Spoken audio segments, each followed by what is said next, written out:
வணக்கம். விஜயின் தமிழக வெற்றி கழகத்தின் சிறப்பு பொதுக்குழு கூட்டத்தில் விஜய் தான் முதல்வர் வேட்பாளர் என்றும் தாவேகா தலைமையிலான கூட்டணி அமைக்கப்படும் என்றும் தீர்மானம் போடப்பட்டது. இதன் மூலமாக அதிமுக தாவேகா கூட்டணி அமைய வாய்ப்புகள் குறைவு அல்லது வாய்ப்பே கிடையாது என்று பார்க்கப்படுகிறது. அதுவரை விஜயின் தாவேகாவுக்கு சாதகமாக பேசிக் கொண்டிருந்த அதிமுகவினர் தாவேகா பற்றி இனி என்ன பேசுவது என்று திகைத்து போனார்கள். இந்த நிலையில் அதிமுக மாவட்ட செயலாளர்களின் கூட்டம் நடந்தது. அதில் எடப்பாடி ஒரு ரூட் போட்டு கொடுத்திருக்கிறார். விஜயையும் தாவேகாவையும் விமர்சியுங்கள், ஆனால் வெளிப்படையாக பெயர் சொல்லி விமர்சிக்க வேண்டாம் என்பது எடப்பாடி சொல்லிக் கொடுத்த ரூட். அதிமுக மாவட்ட செயலாளர்கள் கூட்டத்தின் பின் விஜயை கடுமையாக சாடத் தொடங்கி இருக்கின்றனர் அதிமுகவின் முக்கிய புள்ளிகள். ஆனால் அதிமுகவின் இந்த நடவடிக்கை காலம் தாழ்ந்த ஒன்றாகவும் உள்ளது. அதே நேரத்தில் அதிமுகவின் நம்பகத்தன்மைக்கும் அடி போட்டு விட்டது. மறுபக்கத்தில் அதிமுகவுக்கு திமுக எப்படி ஒரு போட்டியாளரோ அதே போல தாவேகாவும் ஒரு போட்டியாளர். அதைவிட அதிமுகவுக்கு திமுகவை விட தாவேகா தான் பிரதான போட்டியாளர். காரணம், திமுகவின் எதிர்ப்பு வாக்குகளை அதிமுகவும் தாவேகாவும் பங்கு போட்டுக் கொள்ள போகின்றன. இந்த இடத்தில் எடப்பாடி ஒரு தவறு செய்துவிட்டார். கரூர் விவகாரத்தின் போதே விஜயை விமர்சித்திருந்தால் அது தாவேகாவுக்கு பின்னடைவை ஏற்படுத்தி இருக்கும். காரணம், தமிழகத்தில் இரு பெரிய கட்சிகளும் விஜயை விமர்சிக்கின்றன என்ற தோற்றம் ஏற்பட்டிருக்கும். அதை எடப்பாடி தவற விட்டு விட்டார். அதை பார்ப்பதற்கு முன் தமிழ்நாட்டு அரசியலை மட்டுமே எடுத்து வரும் டி நாடு அரசியல் என்று எங்கள் யூடியூப் சேனலை சப்ஸ்கிரைப் செய்து பெல் பட்டனையும் அழுத்தினால் நாம் தினமும் பதிவேற்றம் செய்யும் தமிழக அரசியல் அலசல் காணொலிகளை நீங்கள் தவற விட மாட்டீர்கள். இப்போது அதிமுகவின் பெரிய தலைகள் எடப்பாடி போட்டு கொடுத்த ரூட்டில் பயணிக்க தொடங்கி விட்டனர். எடப்பாடி பழனிசாமியின் முக்கிய ஆதரவாளரான KP முனுசாமி ஒரு பொதுக்கூட்டத்தில் சினிமாவில் நடித்த புகழை வைத்துக் கொண்டு தங்களை முதன்மைப்படுத்துகின்றனர். ஏதோ பெரிய கட்டமைப்பை உருவாக்கியதை போல் முதன்மைப்படுத்துகின்றனர். தமிழ்நாட்டில் உருவாகியுள்ள புதிய கட்சி மாய பிம்பத்தை ஏற்படுத்தி உள்ளது என்று விஜய் மறைமுகமாக சாடினார். நத்தம் விஸ்வநாதன் என்ன சொல்கின்றார்? 10 படங்கள் ஓடினாலே முதல்வராகி விடலாம் என்றும் எண்ணுகின்றனர். விஜய் இன்னமும் பயிற்சி பெற வேண்டும் என்று விமர்சித்துள்ளார். இவர் விஜயின் பெயரை வெளிப்படையாக பயன்படுத்தி உள்ளார். அதிமுகவின் முக்கிய தலைவர்கள் விஜயை சாடி வருவது தமிழக அரசியலில் முக்கியத்துவம் பெற்றுள்ளது. ஏனென்றால் இதுவரை விஜயை திமுக மற்றும் சீமானின் நாம் தமிழர் கட்சி மட்டுமே கடுமையாக சாடி வந்தன. கொஞ்சம் மரபு மீறி யோசித்து பார்த்தால், அதாவது ஒரு லாட்ரல் திங்கிங்கில் யோசித்து பார்த்தால் இதுவும் அதிமுகவுக்கு கெடுதலானது. காரணம், ஆரம்பத்திலிருந்தே விஜய் வகுத்த வியூகம் போட்டி தாவேகாவுக்கும் திமுகவுக்கும் மட்டும்தான் என்பது. அதனால் விஜயின் பேச்சுக்கள் திமுகவையும் முதல்வர் ஸ்டாலினையும் எதிர்க்கும் விதத்தில் மட்டுமே இருந்தன. அவர் அதிமுகவையோ வேறு கட்சிகளையோ கண்டுகொள்ளவே இல்லை. விஜய் அதையே கண்டினியூ பண்ணினால் அதிமுகவையும் அம்புகள் இலக்கில்லாமல் சிதறிவிடும். ஆளில்லாத டீ கடையில் நின்று டீ ஆத்துவது போல சிரிப்பு கிடமாக போய்விடும். அரசியலில் பாடமே ஒரு அடி கொடுத்தால் பதிலடி கொடுக்கும் விதத்தில் தான் அடி கொடுக்க வேண்டும். அப்போதுதான் அடியும் பலமாக விடும், மற்றொரு அடி கொடுக்கவும் வாய்ப்பு வரும். இதில் முன்னாள் முதல்வர் கலைஞர் கில்லாடி. அவருக்கு அடி கொடுக்கும் போது அதிமுக பதிலடி கொடுக்கும் விதத்தில் ஒரு சிறிய லூப் விட்டிருப்பார். அதிமுக அந்த லூப்பை வைத்துக் கொண்டு என்ன பதிலடி கொடுப்பார்கள் என்பதை முன்கூட்டியே தெரிந்து வைத்திருப்பார். பதிலடிக்கு பதிலடியையும் ரெடியாக வைத்திருப்பார். இதோ வந்துவிட்டதா அதிமுகவின் பதிலடி, உடனே பறந்து வரும் கலைஞரின் பதிலடிக்கு பதிலடி. தமிழ்நாட்டு அரசியலை மட்டுமே எடுத்து வரும் டி நாடு என்ற அரசியல் எங்கள் யூடியூப் சேனலை சப்ஸ்கிரைப் செய்து பெல் பட்டனையும் அழுத்தினால் நாம் தினமும் பதிவேற்றம் செய்யும் தமிழக அரசியல் அலசல் காணொலிகளை நீங்கள் தவற விட மாட்டீர்கள். தற்போது தாவேகா அதிமுகவின் விமர்சனங்களையும் சமாளிக்க வேண்டிய அவசியம் தாவேகாவுக்கு கிடையாது. எமது ஊகம் சரியாக இருந்தால் விஜய் அதிமுகவினரின் விமர்சனங்களை கண்டுகொள்ள மாட்டார். கரூர் விவகாரத்தில் விஜய் கேட்காமலேயே அதிமுக விஜய் ஆதரவு நிலைப்பாட்டை எடுத்து விட்டது. சட்டசபையிலும் அதிமுக தாவேகாவின் குரலாக பேசி இருந்தது. இப்போது அதிமுக திடீரென்று தமது நிலைப்பாட்டை உடனடியாகவே மாற்றுவது அதிமுகவின் நம்பகத்தன்மை மீது சந்தேகத்தை ஏற்படுத்தும். திமுக எதிர்ப்பு வாக்குகளை அதிமுகவை விட விஜய் அறுவடை செய்யும் நிலையை ஏற்படுத்தி கொடுத்துள்ளார் எடப்பாடி. மறுபக்கத்தில் எடப்பாடி திமுக எதிர்ப்பு பிரச்சாரத்தை சூடாக தொடங்கிவிட்டார். அதில் தனிப்பட்ட தாக்குதல்களும் உண்டு. சேலம் மாவட்டம் ஓமலூரில் பேசிய எடப்பாடி, இந்தியாவிலேயே ஊழல் நிறைந்த மாநிலம் தமிழகம் என்ற கேவல நிலையை ஏற்படுத்தி உள்ளார்கள்.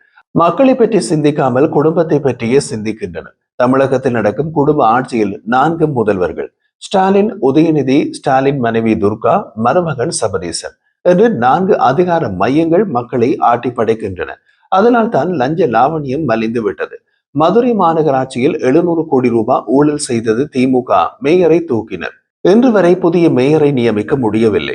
பங்கு பிரிப்பதில் இன்று வரை போராட்டம் நடக்கின்றது. அதனால் மேயர் தேர்தல் நடத்த முடியவில்லை. திண்டுக்கல், காஞ்சிபுரம், கோவை, திருநெல்வேலி என்று எல்லா மாநகராட்சியிலும் ஊழல் பணத்தை பங்கு பிரிப்பதில் பிரச்சனை என்று லோக்கல் விஷயங்களை கையில் எடுத்துள்ளார். திமுக முகாமில் என்ன நடக்கின்றது? அங்கும் விஜய் மீது விமர்சனங்கள் முன்வைக்கப்படுகின்றன. சென்னையில் நடந்த அறிவு திருவிழாவில் முதல்வர் ஸ்டாலின் பேசிய போது திமுகவை போல கட்சி நடத்தவும் வெற்றி பெறவும் அறிவு வேண்டும், திமுகவை போல உழைக்க வேண்டும். சில அறிவிலிகள் திமுகவை போல வெற்றி பெற்று முதல்வர் பதவியில் அமரலாம் என்பதில் பகல் கனவு காண்கின்றார்கள் என்றார். இது பெரும்பாலும் தாவேகா தலைவர் விஜயை நோக்கி எய்யப்பட்டு அம்பாக இருக்கலாம். அதே நேரத்தில் எடப்பாடி அந்த தொப்பியை தனது தலையிலும் போட்டு பார்க்கலாம். புதிதாக அரசியலில் கால் பதித்துள்ள விஜய்க்கு இளைஞர்களின் ஆதரவு அதிகமாகவே இருக்கின்றது. அதே போல விஜயும் தொடர்ச்சியாக திமுகவை மட்டும் சென்றி வருவதால் சோசியல் மீடியாவில் திமுக மற்றும் தாவேகா தொண்டர்கள் மத்தியில் காரசாரமான விவாதங்கள் நடந்து வருகிறது. ஆனால் திமுக தலைவர்கள் விஜயை பெயர் சொல்லி கூட விமர்சிப்பதில்லை. வள்ளுவர் கோட்டத்தில் நடைபெறும் திமுகவின் 75வது ஆண்டு அறிவு திருவிழாவில் பேசிய உதயநிதி ஸ்டாலின் இன்று அரசியலில் சிலர் அடித்தளம் இல்லாமலேயே வர முயற்சிக்கின்றார்கள். ஊரில் ஆண்டுக்கு ஒரு முறை தாஜ்மஹால், ஐஃபில் டவர் போன்ற செட் போட்டு கண்காட்சி நடக்கும். அதனை பார்க்க மிகப்பெரிய கூட்டம் வரத்தான் செய்யும். ஆனால் அது வெறும் அட்டை. அங்கு எதிர்க்கும் அஸ்திவாரமும் கொள்கையும் இருக்காது. சும்மா தட்டினால் போதும். சிறு காற்று அடித்தாலும் கீழே வீழ்ந்துவிடும் என்று பேசினார். இது தெளிவாக விஜயை நோக்கி எய்யப்பட்ட அம்பு. ஆனால் பெயரற்ற தாக்குதல். திமுகவின் தடாலடியாக பேசக்கூடிய அமைச்சர் துரைமுருகன் விஜயின் பெயரை குறிப்பிட்டு கரூர் விவகாரத்தில் 41 பேர் உயிரிழப்புக்கு காரணமாக இருந்துவிட்டு பாதிக்கப்பட்டவர்களின் குடும்பங்களை நேரில் சென்று கூட பார்க்காமல் ஆறுதல் சொல்லாமல் இருந்த விஜய் மனிதாபிமானம் உள்ளவர், நாங்களும் மனிதாபிமானம் இல்லாதவர்களா என்று கேள்வி எழுப்பியுள்ளார். மற்றொரு பக்கத்தில் திமுக பொதுச் செயலாளர் பதவியில் இருந்து துரைமுருகனை ஸ்டாலின் விலக்க திட்டமிட்டுள்ளதாகவும், ஆனால் அதனை உடனடியாக செய்ய வேண்டாம், தேர்தல் வரை காத்திருக்கலாம் என்று ஒத்திவைத்ததாகவும் 2 தினங்களுக்கு முன் நாம் வெளியிட்ட காணொலியில் தெரிவித்திருந்தோம்.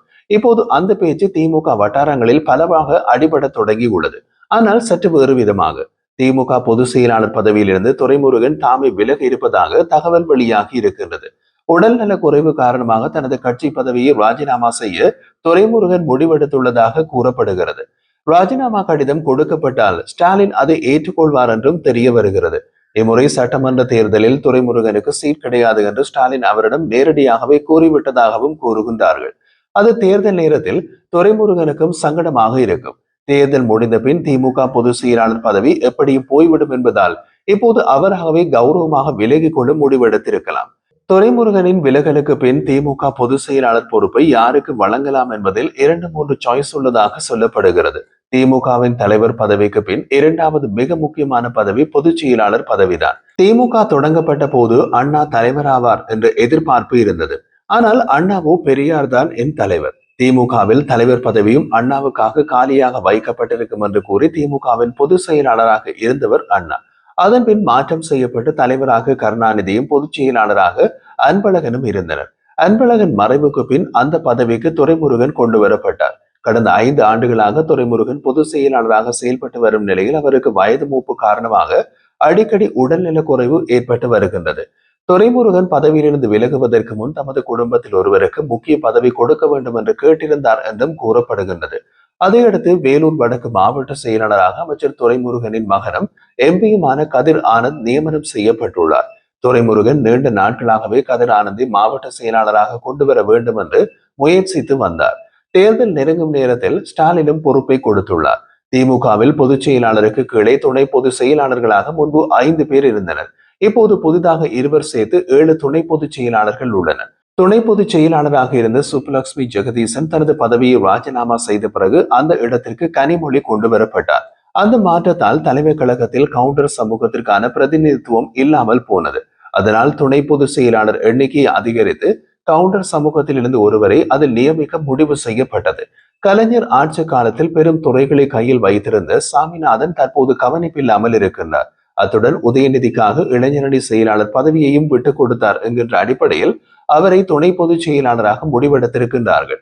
மறுபக்கத்தில் தொடர் சர்ச்சையில் சிக்கியதன் விளைவாக அமைச்சர், துணை பொதுச் செயலாளர் பதவிகளை இழந்த பொன்முடி மனம் தளராமல் முதல்வர் வீட்டுக்கு நடையாய் நடந்து மீண்டும் பதவி பெற முயற்சி செய்து கொண்டிருந்திருக்கின்றார். பொறுமையாக இருங்க, நல்லதை நடக்கும் என்று சமீபத்தில் ஸ்டாலின் உத்தரவாதம் கொடுத்திருந்தாராம். அதை அடுத்து தான் துணை பொதுச் செயலாளர் எண்ணிக்கையினை அதிகரித்து பொன்முடிக்கும் சாமிநாதனுக்கும் ஒன்றாகவே பதவி கொடுக்கப்பட்டிருக்கின்றது. இதனால் இருவருமே சம குஷியில் இருக்கின்றார்கள். அதே நேரத்தில் சிலர் மனவருத்தத்தில் இருக்கின்றார்கள் என்றும் சொல்லப்படுகிறது. முக்கியமாக கனிமொழி மனவருத்தத்தில் இருக்கின்றார். தலைமை எனக்கு முக்கியத்துவம் கொடுத்தாலும் தனித்துவமான பொறுப்பு எதுவுமே தனக்கு கிடைக்கவில்லை. ஏற்கனவே 5இல் ஒருவராக இருந்தேன், இப்போது 7இல் ஒருவராக இருக்கின்றேன் என்று நெருக்கமான சீனியர்களிடம் மனம் வெதுப்பி இருக்கின்றார் கனிமொழி.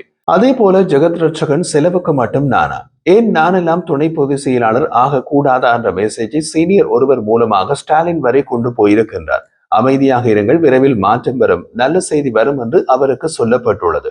அது துரைமுருகன் விலகலுக்கு பின் பொதுச் செயலாளர் பதவியாகவும் இருக்கலாம்.